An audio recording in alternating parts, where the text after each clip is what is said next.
Quando eu cheguei na delegacia, estava uma festa dentro da delegacia, os presos com alguns canecos na mão, batendo nas grades e dizendo: chegou ele, chegou ele, chegou o estrupador, chegou ele.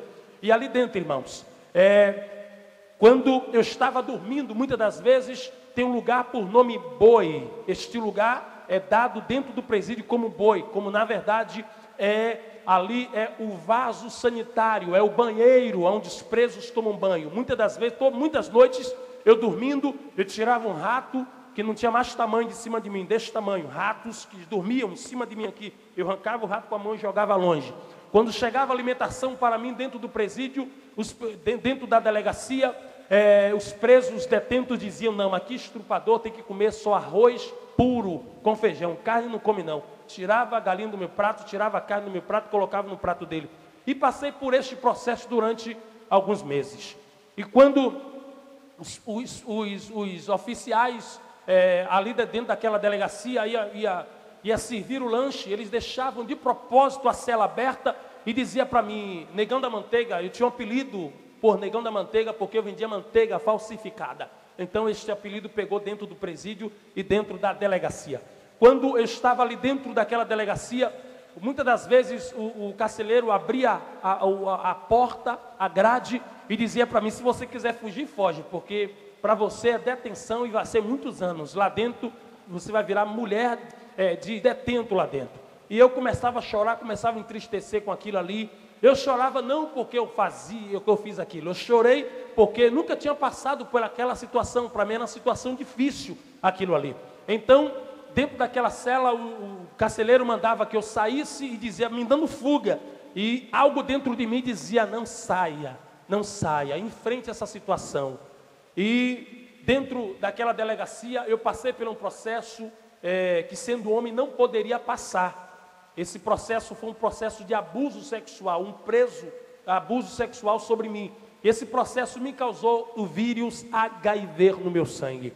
Então fui transferido para o presídio por nome Ariston Cardoso, em Ilhéus. Dentro daquele presídio, os primeiros meses foi meses de muito sofrimento. Eu ficava dentro de uma cela onde eu não podia sair, porque quando tinha rebelião, os presos diziam: vamos quebrar a cela e vamos pegar Negão da Manteiga como refém para a gente fugir daqui. Todas as vezes que tinha rebelião, sempre os presos diziam: vamos pegar Negão da Manteiga, porque nós vamos sair daqui, vamos tirar ele e vamos pegar ele como refém. Lá fora a gente mata ele.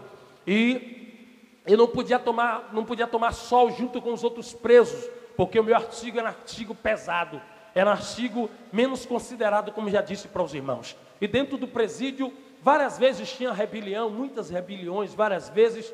E sempre tinha um chefe de gangue lá dentro, irmãos, que comandava tudo. Eu passei por barbaridades lá dentro. Eu não posso contar tudo, porque é muito pesado. Mas para os irmãos terem ideia, a minha cama é conhecida como comarca. É uma cama só de concreto e ferro. Quando tem rebelião, os presos costumam quebrar a cama e tirar o ferro e enrolar, encher de pano na ponta e fazer tipo uma faca. Dá-se o nome de chuncho. Todas as vezes que tinha rebelião, sempre o chefe comandava ali dentro e sempre queria pegar quem tinha artigo 213 como refém. E dentro dessa cela estava eu e mais 2 presos que estavam acusados com a mesma situação, com o mesmo crime junto comigo. E dentro dessa cela, a minha comarca, eles jogavam, molhavam toda, não tinha colchão, era toda molhada. E para os irmãos terem ideia, o meu café da manhã era detergente de lavar banheiro e vaso sanitário. Eu bebia pelo menos 4 dedos daquele detergente durante as minhas refeições. E o meu pão era pedaço de sabão de tomar banho, este sabão em pedra que você lava o seu prato. E outras coisas terríveis que eu não posso contar aqui jamais. E dentro dessa cela, eles ficavam perguntando: e aí, quem foi que matou a velha? Quem foi que abusou sexualmente da velha? Quem foi o primeiro, quem foi o segundo? Aquela chacota daqueles detentos ali dentro daquele presídio. E eu passei por este processo durante muito tempo, irmãos. Para os irmãos terem ideia, quando chegou uma época de eu poder tomar banho de sol junto com os presidiários, me colocaram dentro de uma cela junto com um dos piores marginais que existiam lá dentro. E a cama era mais ou menos da altura onde eu estou aqui, porque ela era de concreto. E quando um do detento eles queriam subir para a cama, porque a parte de cima é deles, porque o rato é difícil subir, então a parte de baixo é quem tem um artigo pior, que era o meu.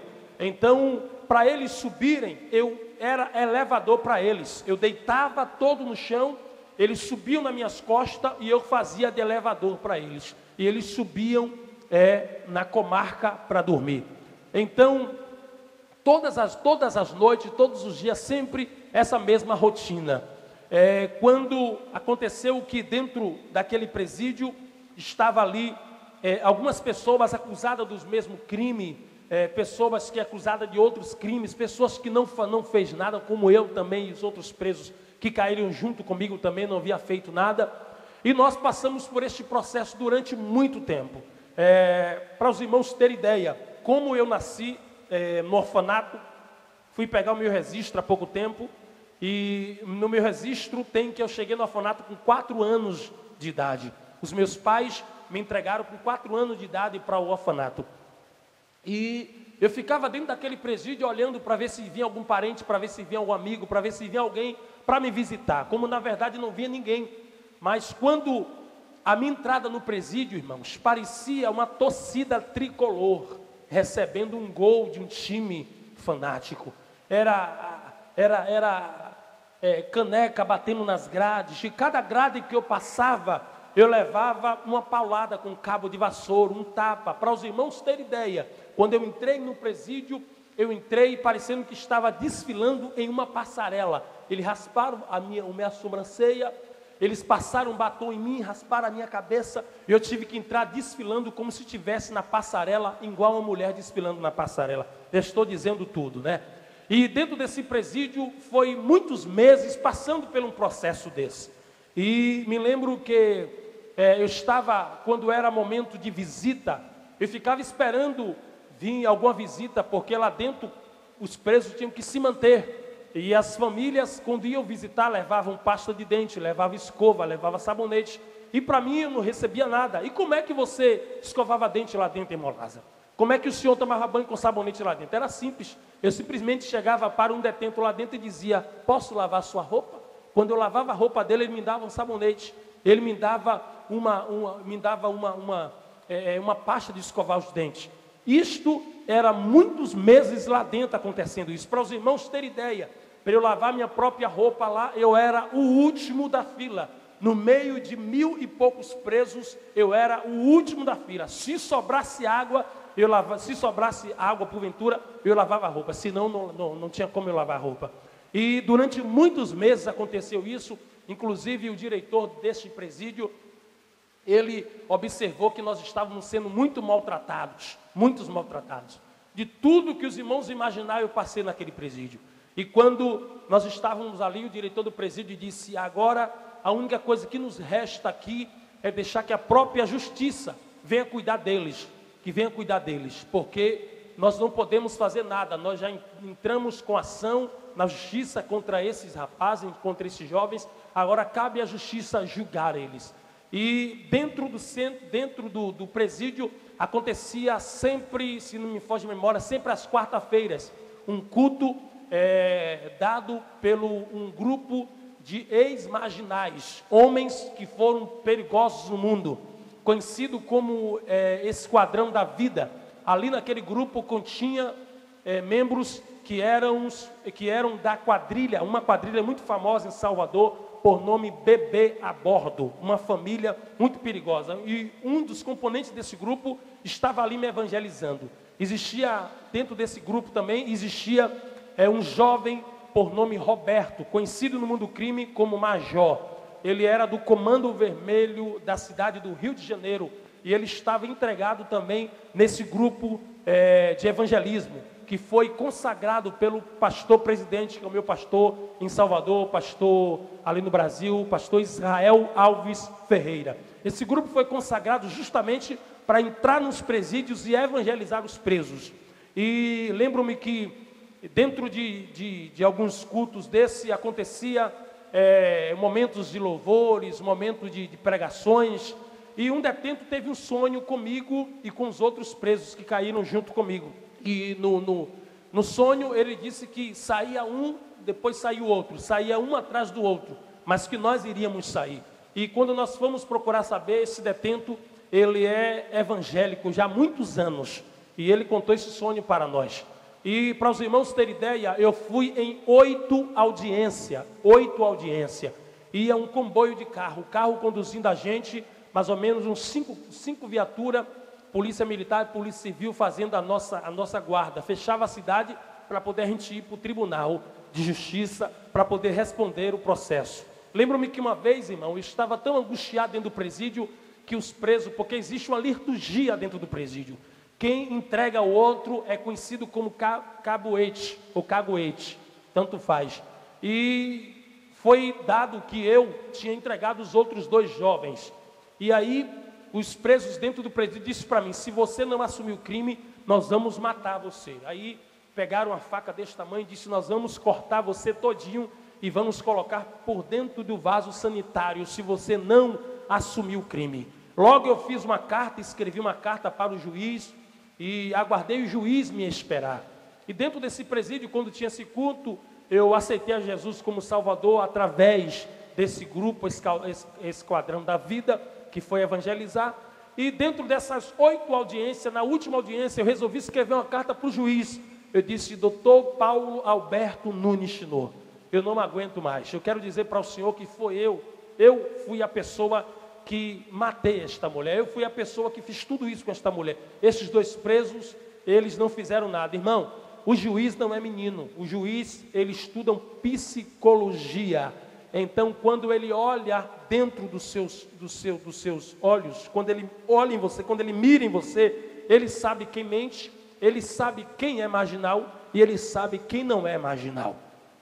E fui na última audiência, e já crente, aceitei Jesus lá dentro do presídio. Eu comecei também a evangelizar os outros presos, participar dos cultos, aceitei Jesus dentro do presídio. Tinha um vício ainda de fumar cigarro dentro do presídio, e eu sei que o juiz mandou me chamar. Quando o juiz mandou me chamar, irmãos, ele disse, senhor Antônio Lázaro Bahia, o que está acontecendo? O senhor me escreveu esta carta e disse que o senhor é o verdadeiro assassino desta mulher. O que está acontecendo? Eu simplesmente olhei para ele, baixei a cabeça, meu advogado do lado, e comecei a chorar.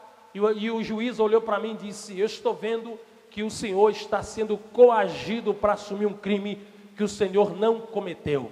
Aí ele virou para o promotor e disse, doutor, tem algo a declarar? Ele disse, não. O promotor que ia acusar, o advogado olhou e disse, tem algo a declarar, doutor? Não, também não.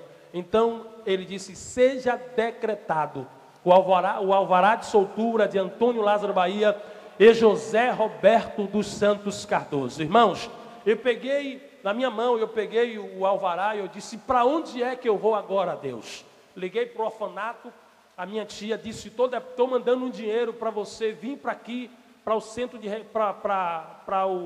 o centro espírita, porque o pessoal que me criou são todos de centro espírita. É conhecido em Salvador como Centro Espírita Cavaleiro da Luz. Então eu tinha que ir para lá. E logo quando eu botei os pés do lado de fora do presídio, me veio um contato forte para eu viajar para fora do país, para eu sair para muitos lugares, aparecer até na TV da Xuxa e tudo. Até para aparecer até em Faustão e tudo. Um irmão meu de criação do orfanato, por nome Guilherme, ele trabalhou com um grupo de dança dali do Pelourinho, e ele trabalhou também com Beto Jamaica, do Gera Samba. E ele me fez o convite, Lázaro, Beto está agora com a chinelada, eu quero convidar você para que você venha dançar com a gente nesse grupo. Irmãos, você vê como o diabo já oferece logo um prato para você. Sabe por que isso? Porque ele sabe que você é projeto da salvação, você é escolhido para a salvação. Eu costumo dizer uma coisa, irmãos, se Deus tem uma obra para fazer na sua vida, Deus vai no inferno e lhe tira de lá e traz e realiza o que ele tem para realizar. Amém, irmãos?